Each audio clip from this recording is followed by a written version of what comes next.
মুসলমান ইমানদার, আল্লাহ পাক রব্বুল আলামিন বলেন, যাদেরকে আমি আল্লাহ জ্ঞান দান করেছি, যাদেরকে আমি আল্লাহ ইলম দান করেছি, যাদেরকে আমি আল্লাহ ইলম দান করি নাই, তাই যদি হবে মুসলমান, তাকা দেখো, শুধুমাত্র জেনারেল শিক্ষায় শিক্ষিত হওয়ার জন্য মানুষ সুদূর লন্ডনে চলে যায়, আমেরিকা চলে যায়, চীন জাপান চলে যায়। কথা ঠিক কিনা? এত দূর পর্যন্ত মানুষ চলে যায়, কোটি কোটি টাকা খরচ করে ফেলায়, শুধু একটা আশা, ডিগ্রি অর্জন করবে, বড় সনদ।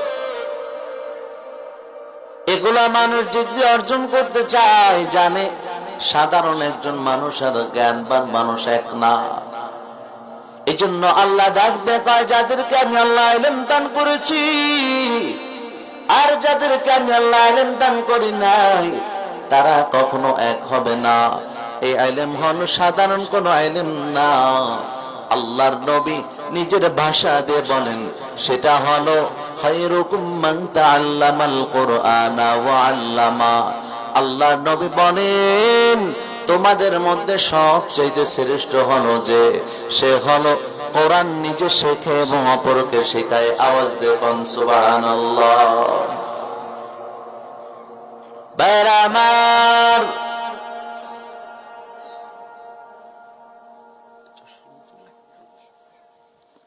দিলটা একটু লাগা দিবেন, কোন দিক খেয়াল করবেন না, গভীর মনোযোগ। আল্লাহর নবীর সাহাবী আলী রাদিয়াল্লাহু তাআলা আনহু আল্লাহকে ডাক দেয়, আল্লাহ, সম্মানের চেয়ারে বসার জন্য দুইটা গুণ লাগে। কয়টা? আওয়াজ দেখুন না, কয়টা গুণ লাগে? সম্মানের চেয়ারে বসার জন্য দুইটা গুণ প্রয়োজন। এক নাম্বার, যেটা সম্মানীয় সেটা হলো ইলম লাগে। কথা কোন ঠিক কিনা? ইলম লাগে, ইলম থাকলে সম্মানের চেয়ার পাওয়া যায়। এটা দান করেন কে? জোরে বলেন না। ইলম থাকলে সম্মানের চেয়ার দান করেন আল্লাহ। আর দুই নাম্বার, সেটা হলো আলী রাদিয়াল্লাহু তাআলা আনহু কয়, সেটা হলো দুই নাম্বার, যদি মানুষ সম্মানের চেয়ার কিনতে হয়, কিন্তু এ সম্মানটা পাওয়া যায়, এটা আল্লাহর তরফ থেকে আসে না। সেটা হলো চেয়ারটা কেনার জন্য টাকার প্রয়োজন। কথা কোন ঠিক কিনা?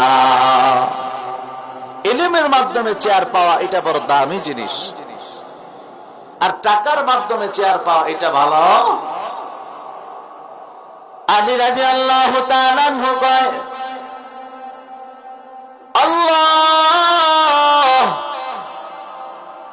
টাকা দাও না, ইলম দান করেছো, জীবন ধন্য হয়ে গেছে।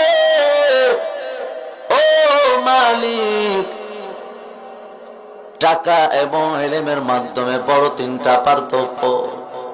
এক নাম্বার, টাকাওয়ালার টাকা যত বাড়ে, টাকাওয়ালার দুশ্মন তত বেড়ে যায়। আর ইলমওয়ালার ইলম যত বাড়ে, ইলমওয়ালার বন্ধু তত বেড়ে যায়। কথা কোন ঠিক কিনা? এটা হলো পার্থক্য প্রথম। দুই নাম্বার, টাকাওয়ালা টাকা দেখো, টাকাওয়ালার বয়স যত বাড়বে, মানুষের তার প্রতি ঘৃণা তত জমে যায়। আর ইলমওয়ালার যত বয়স বাড়ে, তার প্রতি মানুষের সম্মান তত বেড়ে যায়। কথা কোন ঠিক কিনা? আর তিন নাম্বার, টাকা আজ আছে কাল থাকবে না। ইলমওয়ালার ইলম আল্লাহ সিনায় ঢুকাইছে, তো আর বিদায় করবে না। জোরে কন্যা সুবহানাল্লাহ।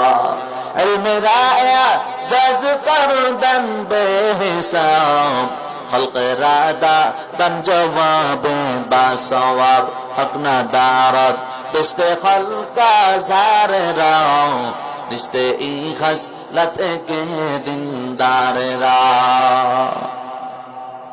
বাইরে আমার এ যুবক এ পর্দার মাগো আল্লাহ পাক রব্বুল আলামিন হাবিব হাদিসের ভিতরে বর্ণনা করেন তিনটা গুণ যার ভিতরে না থাকবে সে আমার উম্মত না। কয়টা গুণ? কথা বুঝতেছেন তো? কয়টা গুণ? আজ দেখুন কয়টা গুণ। তিনটা গুণ যার ভিতরে থাকবে না আল্লাহ নবী কই সে আমার উম্মত না। এক নাম্বার যার ভিতরে থাকবে না মাল্লাম ইয়ারহাম সগীরানা, আল্লাহ নবী কয় যে বান্দা যে উম্মত ছোট বাচ্চাদেরকে স্নেহ করে না। ছোট বাচ্চাদেরকে কেন স্নেহ করবেন? কারণ কারোর জানা নাই আল্লাহ চাহে তো এই ছোট বাচ্চা একটা সময় যুগ শ্রেষ্ঠ একজন ওলি হতে পারে। কথা কোন ঠিক কিনা? একজন যুগ শ্রেষ্ঠ ওলি হতে পারে, যুগ শ্রেষ্ঠ একজন আলেম হতে পারে। কথা ঠিক না? তো এই জন্য ছোট বাচ্চাদেরকে স্নেহ করা এটা নবীর আদর্শ। রাসূলুল্লাহ সাল্লাল্লাহু আলাইহি সাল্লাম ছোট বাচ্চাদেরকে স্নেহ করতেন, অত্যন্ত ভালোবাসতেন। এই জন্য আল্লাহ নবী ছোট বাচ্চাদেরকে দেখলে নিজে আগে সালাম দিতেন। সালামের প্রচলনটা বাড়ানো, ছোট হোক বড় হোক নিজে আগে সালাম দেওয়া। যে ব্যক্তি নিজে আগে সালাম দেয় আল্লাহ নবী কয় এ বান্দা মুনাফিকি থেকে মুক্ত থাকে। জোরে কোন সুবহানাল্লাহ। এই জন্য তাকায় দেখো আল্লাহ নবীর প্রত্যেকটা আদর্শ মেনে নেওয়ার ভিতর কামিয়াবি। কথা কোন ঠিক কিনা? ভাইরা আমার, এ নবীর উম্মতের দল আল্লাহ নবী কয় দুই নাম্বার ওয়ালাম ইউবাজ্জিল আল ওয়ালাম ইউওয়াক্কির কাবীরানা।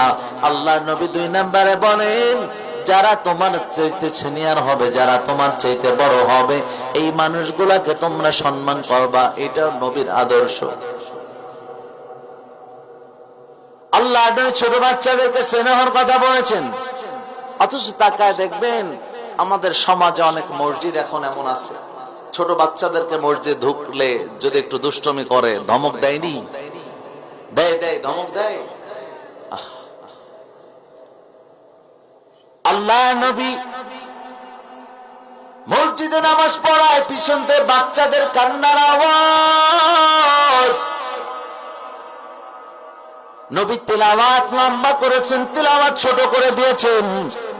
বাচ্চাদের কান্নার আওয়াজ শুনে রাসূল তিলাওয়াত ছোট করে দেন। এটাই নবীর আদর্শ।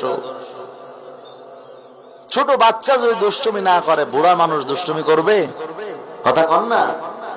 ছোট বাচ্চারা দুষ্টুমি করবে, এটাই তো ছোট বাচ্চাদের সৌন্দর্য।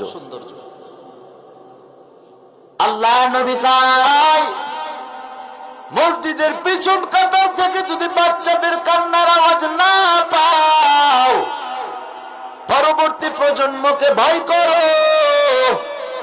পরবর্তী প্রজন্ম এগুলো তখন আর নামাজি হবে না, এগুলো হবে সন্ত্রাস। কথা কোন ঠিক না? এগুলো নামাজি হবে না, এগুলো হবে নেশাখোর, ইয়াবাখোর, এগুলো হবে সমাজের বড় বড় অন্যায়কারী। কথা কোন ঠিক না? ভাইরা আমার, এই নবীর উম্মতের দল দিলটা লাগা দাও। আল্লাহ নবী কয় তিনটা গুণ যার ভিতর না থাকবে সে আমার উম্মত না। এক নাম্বার প্রথম হলো ছোট বাচ্চাদেরকে স্নেহ করা। দুই নাম্বার বড়দেরকে সম্মান, কারণ বড়দেরকে জন্য সম্মান করবেন আপনার চাইতে আল্লাহ তাকে দুনিয়াকে পাঠিয়েছেন। কোন জ্ঞান যদি নাও থাকে তারপরও এতটুক তার ভিতরে আছে, সংসার চালানোর যে অভিজ্ঞতাটা সেটা এই সিনিয়র পার্সনের মধ্যে আছে। কথা কোন ঠিক না? ভাইরা আমার, তিন নাম্বার আল্লাহ নবী কয় ওয়ালাম ইউবাজ্জিল আলিমিনা। তিন নাম্বার যে ব্যক্তি আলেমদেরকে সম্মান করে না, আলেমদেরকে তাজিম করে না, আল্লাহ নবী কয় ফালাইসা মিন্না, সে আমার উম্মত না। নাউজুবিল্লাহ বলবেন না? কয়টা গুণ? কয়টা? তিনটা গুণ। তিনটা গুণ যার মধ্যে না থাকবে সে আল্লাহ রাসূলের উম্মত। তো এবার আপনি মিলায় দেখেন যে এই গুণগুলো আমার আপনার ভিতর আছে কিনা, এই গুণগুলো আমার আপনার ভিতর আছে কিনা, এখন আপনি মিলায় দেখেন।